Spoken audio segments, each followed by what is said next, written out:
So in this video, the next thing we want to talk about is some things you can do with color and your color pictures that you've created. Right now, I've got 5 great looking swatches that I want to incorporate into my design. Now, you could have had different swatches for yours, and it really depends on the mood that you're pulling from. You can also pull colors from any images that you have or any of the other research, but I'm going to keep it simple and I'm going to use these. Sometimes you need to have some variations within your colors that you've got.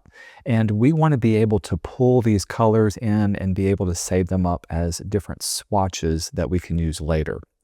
In order to do this, what I like to do is to use my frame tool. So I'm going to choose my frame tool and I'm going to make just like 5 different little color frames.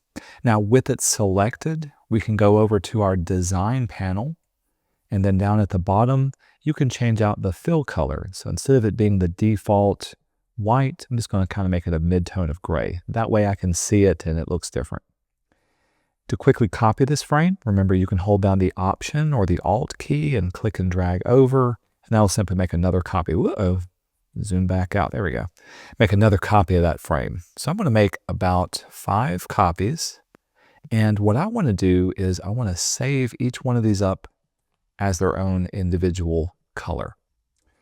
Now to select a color and colorize each frame, we can click on the name of the frame, so we've got it selected, and you saw how we can always go over to the fill over here and click on it, and if I wanted to pick up just this color of red, I can click on this little eyedropper and then hover over that color and it automatically applies it to here. Now that is kind of a little bit inconvenient to keep going back and forth to the frame and then opening it up. Another way you can open up your eyedropper is by clicking the I key on your keyboard. That pulls up the eyedropper and then you click on it to sample. So choose your frame, press I, and then click on your sample, and then just repeat this process for the other different frames that you got until you got that there. So that's looking really good for that. The next thing you can do with colors is do some variations within your color scheme. You don't have to be stuck with these colors.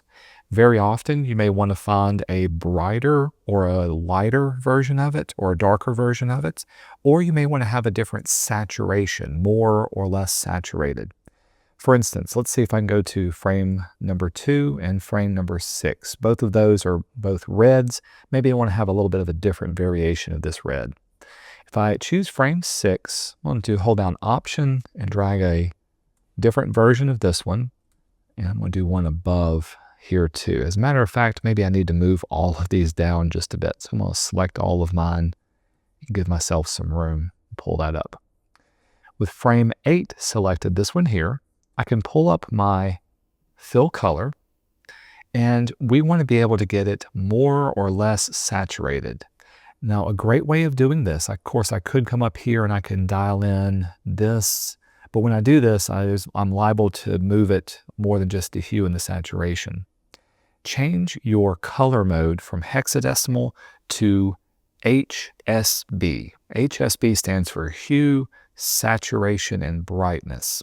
So the hue is this number here. The saturation, so how gray or not it is right here. And with it selected, you can use your arrow keys.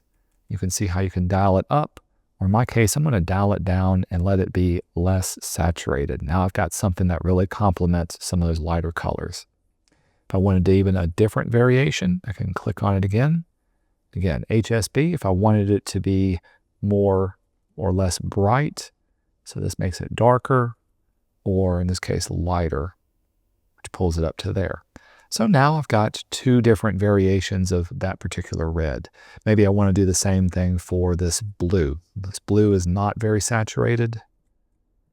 So I'll make a copy of those 2. And with that selected, open it up. And then maybe I'll make a darker version of this one. So we'll pull it down. That's looking good. And then for this frame, we'll do a different saturation of this one. More saturated, pulls it up into this up here. All right, now another thing to consider is also the black and white and grayscale of your work that you've got. If you look at a lot of the interfaces that use black and white beyond the buttons and the text and the titles, they're not a true black. Let me show you what I mean for creating those. And one more time, let me create some little frames. I'll put these down here. Whenever you have a true black, I'm going to open up my fill.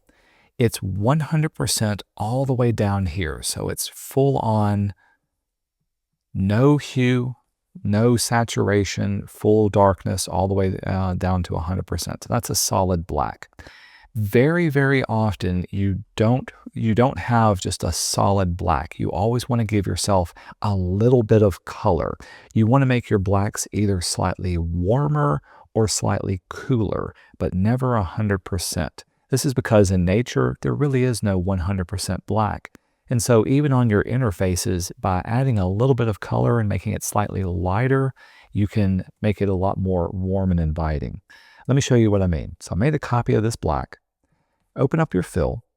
Rather than it being 100%, if you wanted it to be warmer, you can bring your hue kind of into the yellowish zone, and then we're just ever so slightly going to pull it up and in towards this area. So around about this, just as it's starting to change its color. Now I've got a warm black, and you can barely see it side by side, but it makes all the difference to your eyes what looks good and what doesn't look good.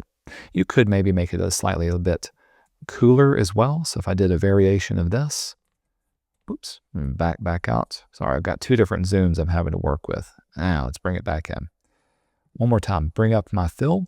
So if a warm black is in the yellow, let's pull our cool black in the bluish zone. Now when I see these two together, we'll zoom back over. You can see this has a cooler, more grayish tone, and this is a warmer reddish yellow type tone versus just a solid black. Then from here, you can start doing all of the different gray variations of it, all the way down to white. And very often, even white is not 100% white. So if I wanted to get grayer and in between this, remember gray stays in this zone, and that's just the brightness of it. So I can brighten it up just a bit. But you see, when I go up to the brightness, I'm starting to pull in a little bit more of that color. So it's more than just going straight up. Sometimes you want to fudge it just a bit more. So there's maybe a 10% lighter there. Let's make another copy of this one. Go a little bit grayer, somewhere in between. So right about there. And then here's a even lighter version of a gray. Again, visually, it still looks like gray, but it's nice in a warm gray. Let's do one more step before we get to a true white. So something like that. Now, if I wanted a cooler gray, once again, these are all my copies of my blue. I'll pull this frame down, give it some space. And again, we're going to pull it up and then inward just a bit. Make a copy of this one. Pull it up and inward just a bit as well from here too. That looks good. And let's make a copy of these till it visually matches what's up here. And then finally a lighter but not 100% white version here. All right. Side by side, now you're starting to see the difference between come on now, let's zoom in.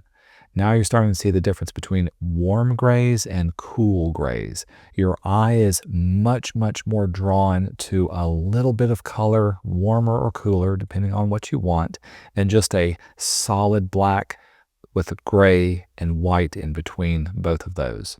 So this should be part of your color scheme as you work through it. Now, the final thing that you can create when working with colors are gradients of color. Gradients allow you to have multiple colors gradiating or gradually blending in with each other. Once again, I'm going to create a couple of different frames. I'm just going to copy this frame over. And inside of your fill options, let's see if I can bring it down here so we can see them side by side. There we go. Inside of your fill options, right now we've been working just with solid colors. Up here at the top, we can swap it over to this second option, and this is a linear gradient that we're making. Notice that you've got two little swatches here, and you've got two little swatches or stops down here at the bottom. You've got a variety of different kinds of gradients that you can make. Some of these are more useful than others. Usually linear and radial are the most common ones that people like to do, but let's go back to linear. With these, you can select what color swatches you want, either up here or down here. And let's say I wanted to have like a blue to red version of it. So I'm going to change this one to be one of my blues. And then this one, I can make it one of my reds. And now I've got a nice little gradient going on. The other thing I could do is I can adjust the position by clicking on the swatch, or I can click on the little dot and I can move it around and place it where I want it to be here too. So nice little gradient going on. That actually looks pretty good. We'll make a copy of this one just to see some of the other gradients. So that's a linear gradient. A radial gradient works very similar. In this case, it's going from a central point outward.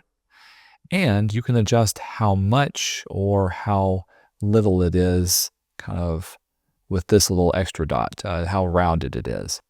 Typically, what I like to do is, since this is going to blue, maybe for my red swatch, I'll have it be a darker blue or even a black, kind of one of my cool blues. That looks really good for that one too. Not saying I can use it or anything, but that's how you can create that one. Let's create one more other little swatch. Playing around with gradients is one of those things that you can do a lot with it. Whoops, chose the wrong thing. You can do a lot with it. But in this case, let's do a linear gradient. I'm going to have mine go from top to bottom. And in this case, I can also adjust the opacity of something.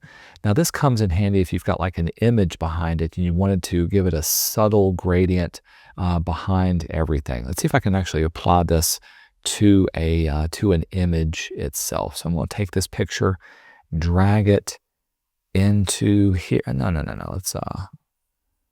Let's make a rectangle and put it on top of it instead of putting something in there.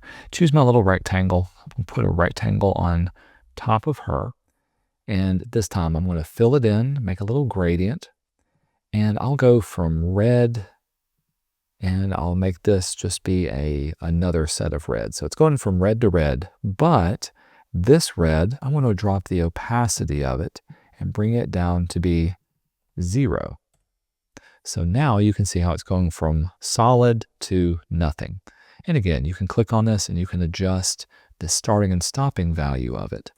This is great for being able to fade things in and out. So if you wanted to have like text up here at the top and do something like that, or if I wanted this to be just a solid color of black, I can make it black as well, and it goes into there. Oh, check this out. So I'll zoom this down so we can see them side by side. Notice how this is going from black to red, but it's also dropping the opacity. So you're getting a little bit of red as it goes down and becomes opaque. So that's why the red is showing up instead of here. Otherwise, if you just wanted a solid black going down, both the swatches need to be black so that it transitions nicely between those two. So making a couple of different little swatches of gradients also comes in handy. Now, once you got all of your different swatches created, the last thing we want to do is to save them as styles. Styles give you the ability to use all of these regardless whatever page or board you're on throughout your entire design.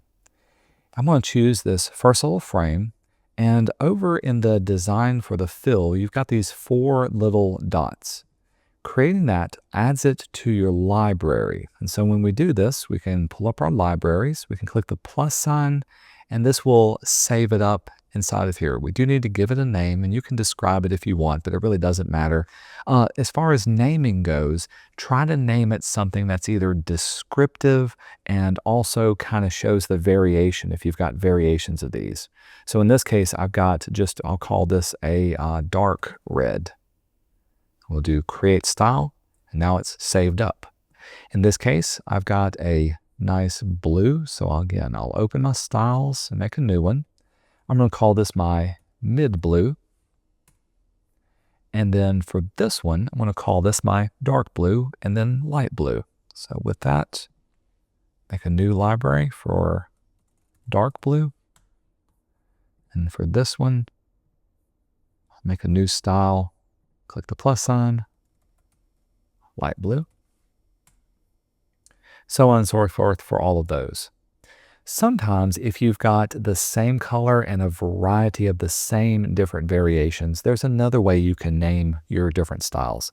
So I'm going to do this one. We'll call this one my, I'm going to do the lighter version or the warmer version of my black.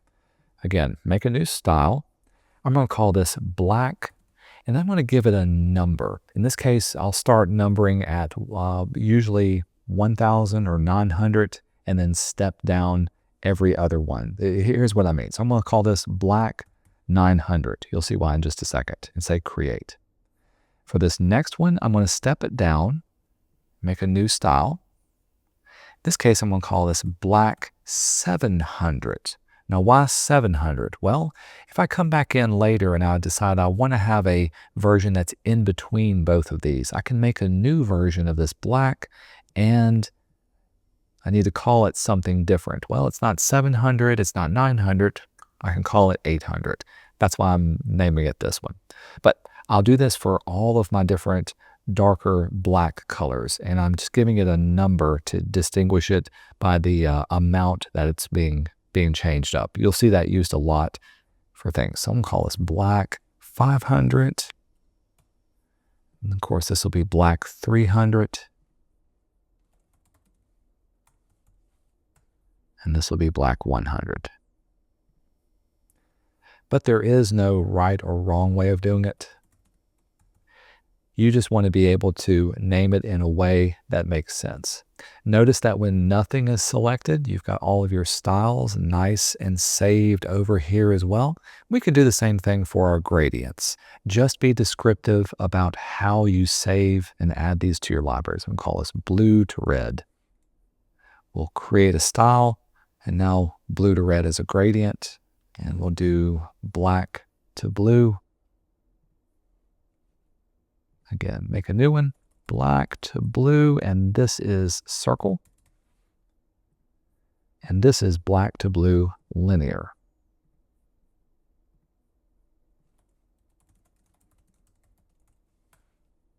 All right. The final best part about using styles is that later on, if you want to go in and make a change to something for your entire design. So let's say in your design, your art director, I don't like that red. I'm going to change that red. Well, rather than going through your entire design, selecting everything that's the same color of red, you can go over to your style.